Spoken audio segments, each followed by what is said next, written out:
Fixus Mobilis projektas Pasidairyk pats. Pažink savąjį paveldą ir būdus juo pasirūpinti. Pasidairyk pats.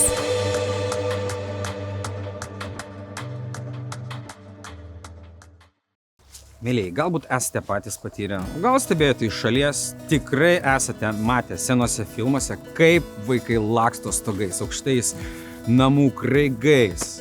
Net pačiam adrenalinas užplūsdavo. Kokia drąsa. Jis įveikė aukščio ir mirties baimę. Wow, herojus. Bet iš šios dienos perspektyvos, kai esame suaugę žmonės, kiek nuobodesni, bet atsakingesni, suprantame, kad nukritusi čerpė, įskilusi, įlinkęs stogas, turim problemų. Nes namo stogas yra esminis pastato elementas, kuris apsaugo nuo kritulių ir jį būtina prižiūrėti ir atsiradusią problemą kuo greičiau spręsti. Vienas kitas lašas nieko baisaus. Sandarus stogas yra gyvybiškai svarbus konstrukcijoms, kad jos tarnautų ilgiau ir kad išliktų ateinančioms kartoms. Šiandien su Fixus Mobilis komanda. Ne, mes nelakstysime stogais, mes juos atsargiai ir kruopščiai apžiūrėsime, specialistai pasidalins, kaip juos prižiūrėti ir kaip tvarkyti įvairiausių tipų stogus ir į ką atkreipti dėmesį, kad pastato kepurė tarnautų ilgiau. Emilija, aš pažįstu čerpinius, šiferinius, bituminius, skiedrinius, gal ir užtenka stogų tipus, kuris tavo mylimiausias? Vat jeigu žalia šviesa, daug pinigų, kurios? Čerpės. Čerpės? Ai, čerpės.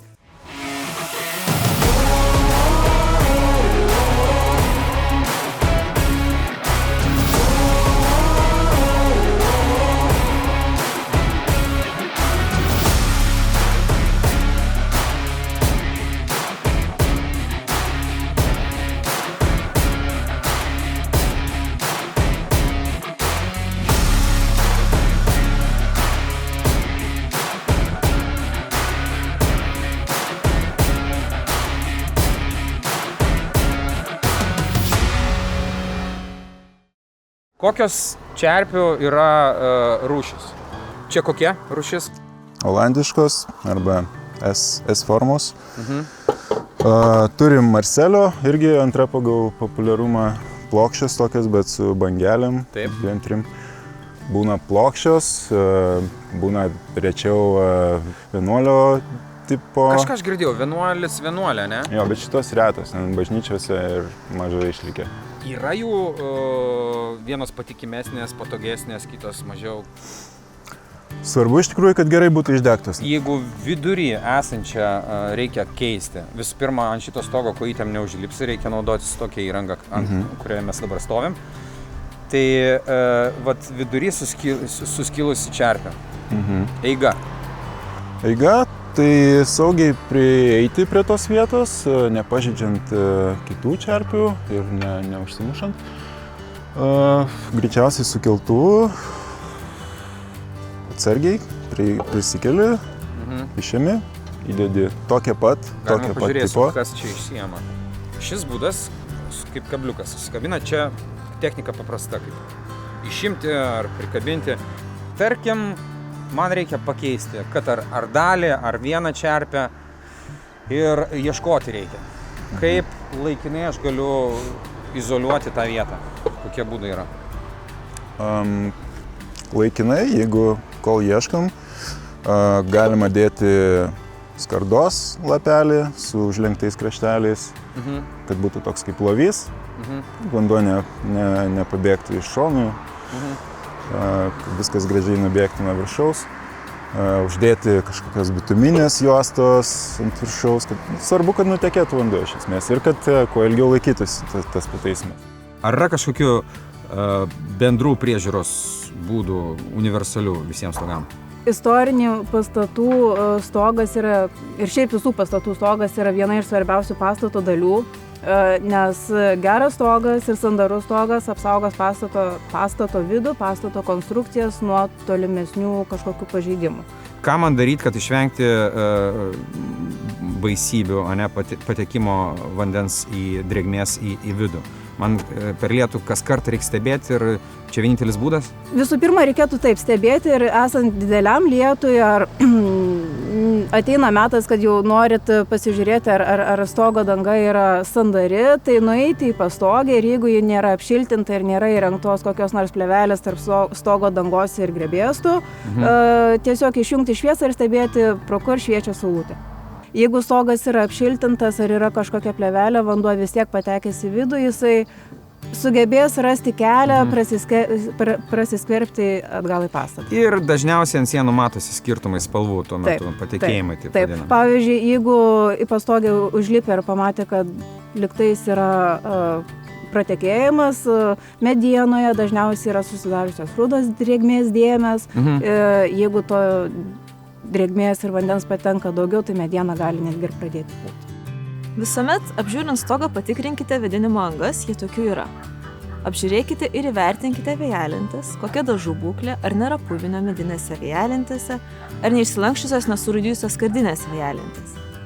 Jei jų būklė prasta, atlikite ar organizuokite perdažymo, tvarkymo ar jei elementų pataisyti nebeįmanoma keitimo darbus. Svarbu pažymėti, kad planuojant kultūros paveldo objekto stogo darbus, atkreiptumėte dėmesį į vertingąsias savo pastato savybės. Ar jūsų stogo danga, ar jos tipas, ar mediniai, ar kiti stogo elementai yra saugomi. Čia taip nusileido nuo stogo. Kęstuti, mes su tavo kolega Tomu, mano irgi, kolega Tomu bendravom ir buvom susifokusavę tenais aukštai ant čerpių ir visų įmanomų galimybių keisti, prižiūrėti ir panašiai. Bet stogas tai susidaro ne vien iš čerpių, ne vien tik iš konstrukcijos karkaso, bet ir aplinkui yra įvairiausias medis prikaltas, ne? Tai ypač kai apleidi stogą, mes retai žiūrim į dangų ir stogą. Ir kenčia labiausiai medžio apdaila.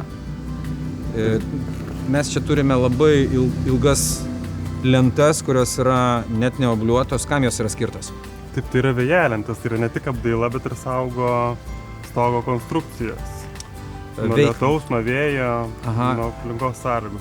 Ir kągi 21 amžiuje mes išradom tokio, ką va taip nudažai, nuolivuoji ar ką tu padarai, kad užmirštum kokiem 10 metų į priekį. Nes iš ties, jeigu medį prižiūrėti, jis gali stovėti 100 metų. Tai ką šiandien turim?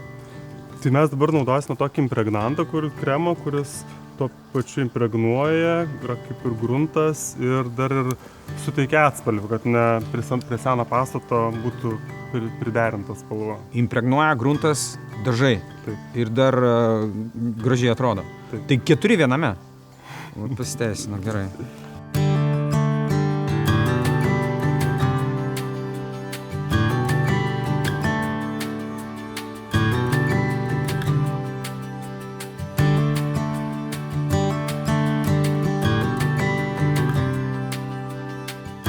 O šitas lopinėlis yra uždažytas mano Viešvilio mokyklos stogo.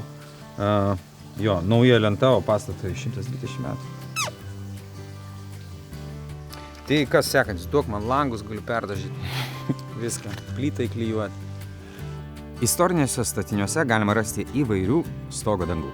Keraminių ir betoninių čerpių, skardos, nendrių ar šiaudų, medinių dangų ir netgi sutapdintų stogų, dengtų bituminėmis dangomis.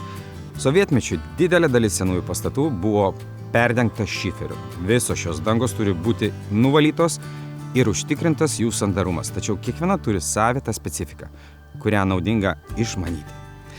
Aptarkime šias dangas atskirai ir pasižiūrėkime, kokia kiekvienos stogo dangos priežiūros specifika. Emilija, aš iš taip arti pirmą kartą čiupinėjau, akimis matau skardinį stogą dvaro, bet per atstumą, važinėjant po Lietuvą ir kitas šalis, Latvija kokia, žinai, čia toliausia arba Lenkija, tai dažnai pasitaikantis variantas skardinis stogas, ar tai yra ekonomiškiausias šiais laikais, ar ir kai buvo statomas dvaras, buvo ta pati danga? Iš tikrųjų, istoriniai pastatai ir kultūros paveldo statiniai dažniausiai galima sutikti lygios cinkuotos skardos stogus. Būna tokių stogų, kurie būna dažyta cinkuota skarda. bet ir neišimtis sutikti vario stogo dangos arba švino. Į ką svarbu atkreipti dėmesį, prižiūrint pakankamai naujas stogas skarda, ne, jinai. Tai kad išvengti kokį nors pažeidimų, tarnauti ilgiau. Tai visų pirma reikėtų atkreipti dėmesį, ar nėra kažkokių pratekėjimų pastogė, ar nėra kažkokių šviesių skylučių, pro kurias vanduo galėtų patekti į vidų, o iš lauko pusės reikėtų žiūrėti, ar tarkim, jeigu tai yra lygios skardos stogo danga su užlankais, ar nėra kažkokių deformuotų vietų, pro kurias vanduo galėtų patekti. Taip pat mechaniškai, pavyzdžiui, nukritusios šakos ar kokie nors kiti nukritę dalykai ant stogo dangos, jie gali pažeisti tą stogo dangą, gali subraižyti ją. Tai tose vietose skarda jinai tampa pažeidžiama, labiau pažeidžiama ir tose vietose gali išplisti korozijos pažeidimai. Stovim šiuo metu prie skulptūros, kuri yra padaryta iš skiedrų. Tai Tomai, norėjau paklausti tavęs apie būtent skiedrinius stogus ir jų ypatybės. Panašiai kaip ir šiaudiniams ir nendriniams stogams, stengtis, kad nesikauptų drėgmė, kad nebūtų šešėlio. Tai čia tokia pirminis dalykas, kurį reiktų numatyti dengiant stogą.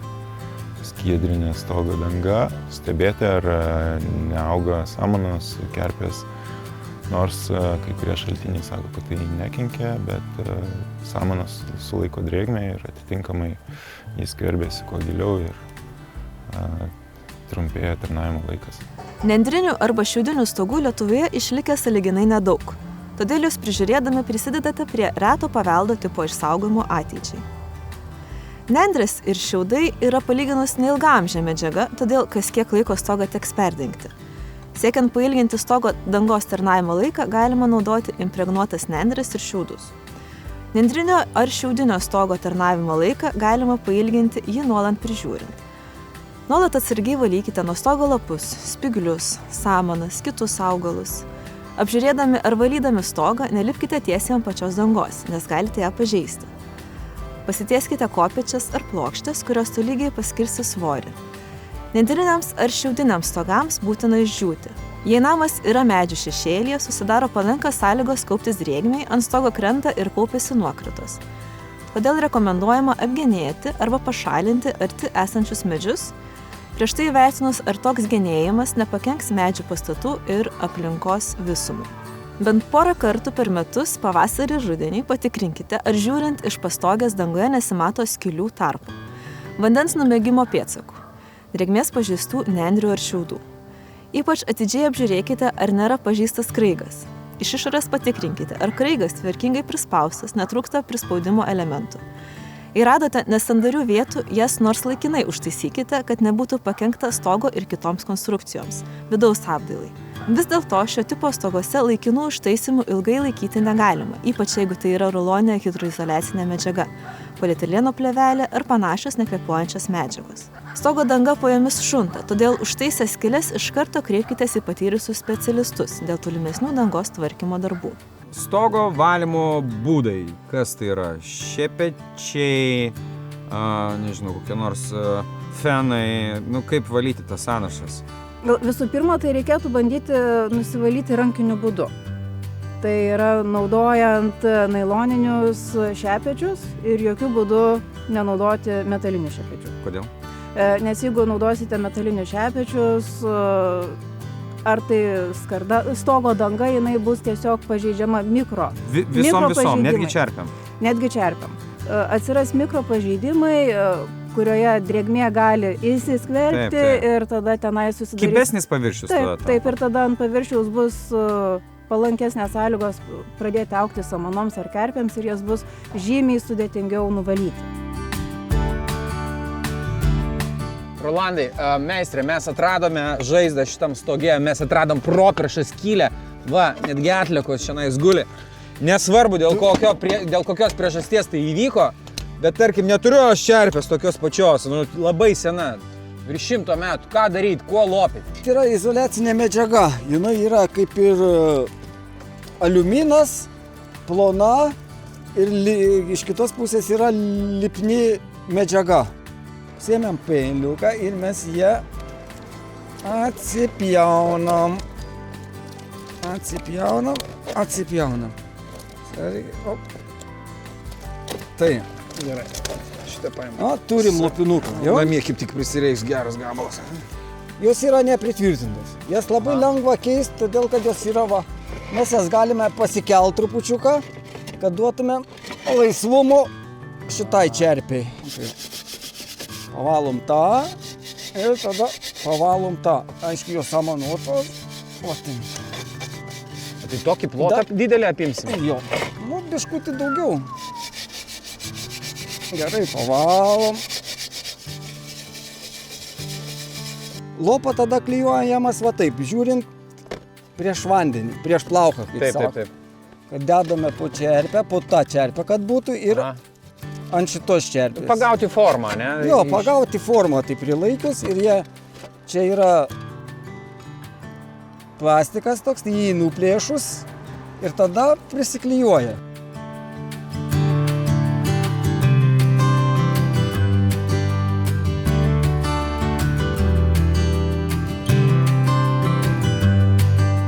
Čia yra skardinis stogas šiaurinė pusė, šitas yra toks rudas dėl rūdžių, bet jam turbūt virš 100 metų arba arti to. Jo, panašiai. Kitoje pusėje ten skardinis ir naujas, ten šiferis, žodžiu, gera danga. Tiek metų atlaikė. Ir čia va šitas pažeidimas, arba šūvis, arba strėlė. Šūvis su vinim panašu. Ai, gerai, jo, tiksliai čia vinis. Tai užtaisyti reikia. Taip. Teisingas įrankis. Jo.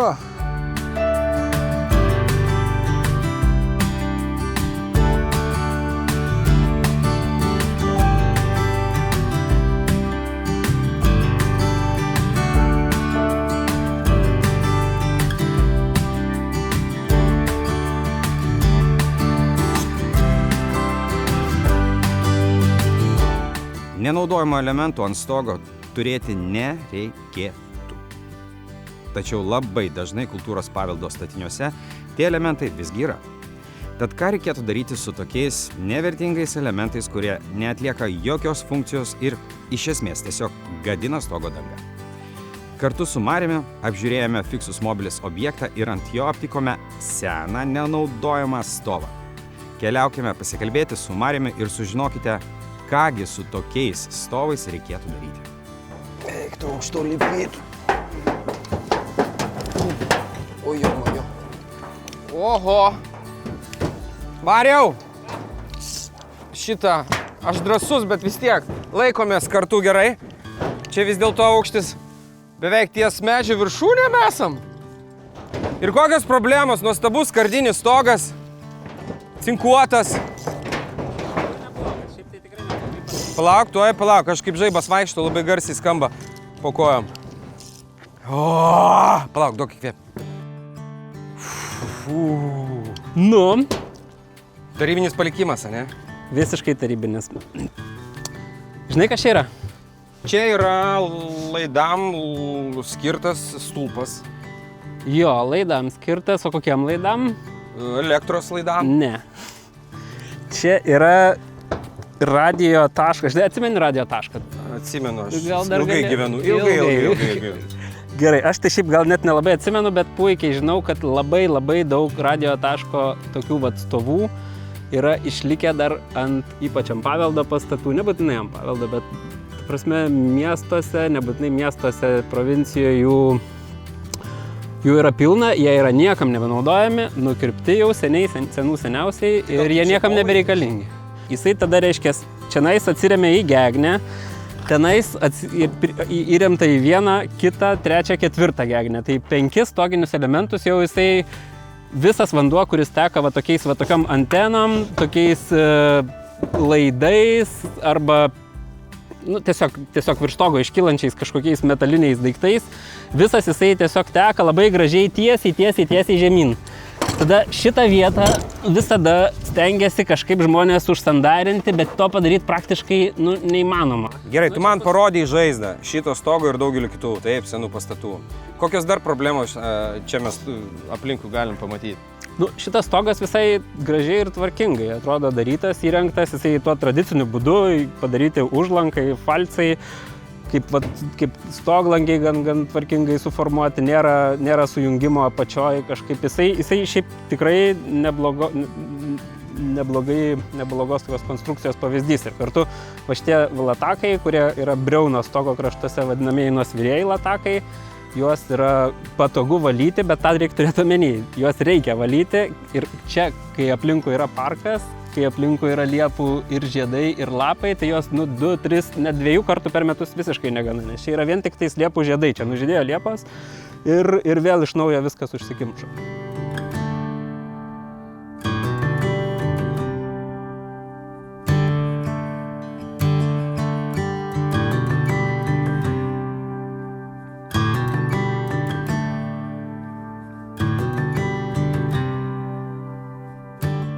Emilija, šiais laikais cheminė pramonė, taip pažengus tose prekyvietėse tiesiog kalnai chemijos, kuri pritaikyta įvairiausiams būdams ir turbūt ir stogui valyti. Ar yra kokia nors? Yra tam tikrų biocidinių medžiagų, bet jų poveikis yra pakankamai trumpalaikis. Ir ant paviršiaus po kažkiek laiko vis tiek pradės augti biopažaida.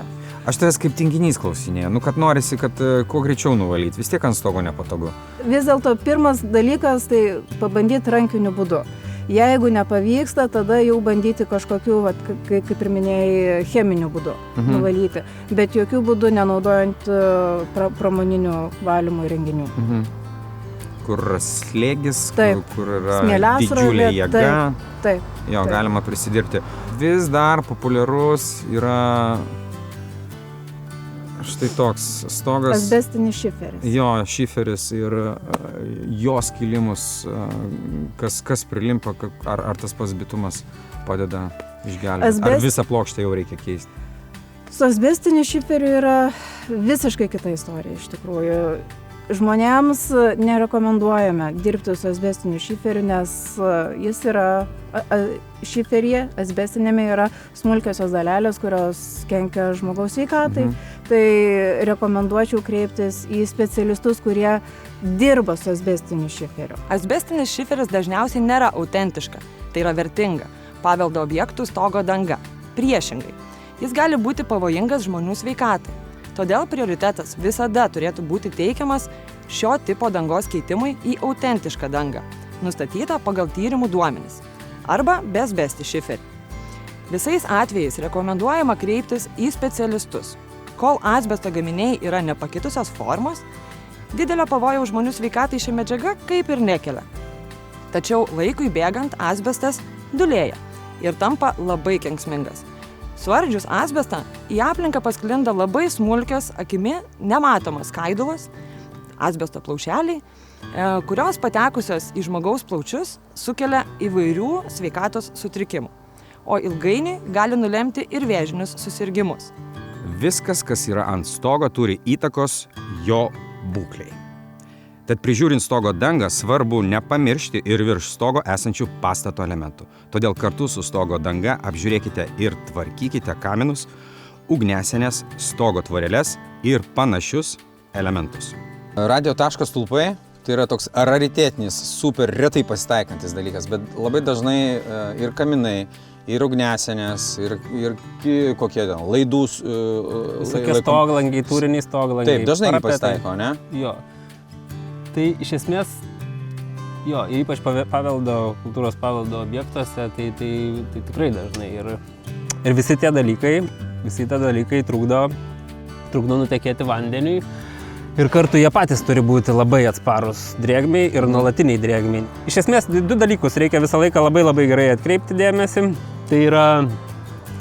Tai yra stogo ir paties kamino mūro sandūra. Tai šičia būna pats kritiškiausias momentas ir pati kritiškiausia vieta. Ja labai gerai pasižiūrėti ir iš apačios pasižiūrėti, kur šviečia ar nešviečia, pasižiūrėti per lietų, bet iš esmės vieną kartą pasirūpinus ir toliau valant sąnašas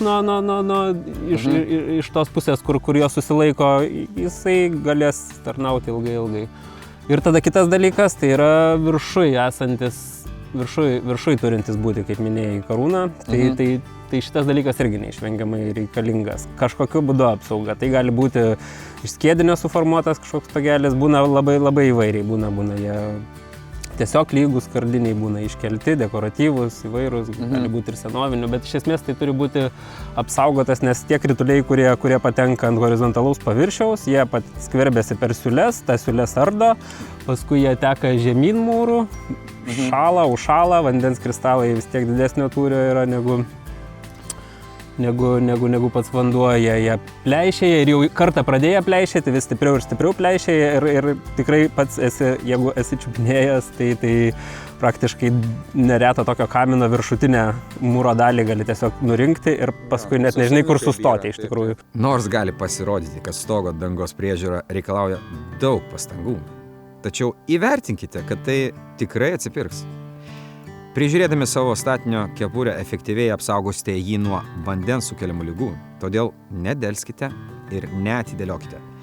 Viena užtaisyta skylutė šiandien, nereikalingi tvarkybos darbai rytoj.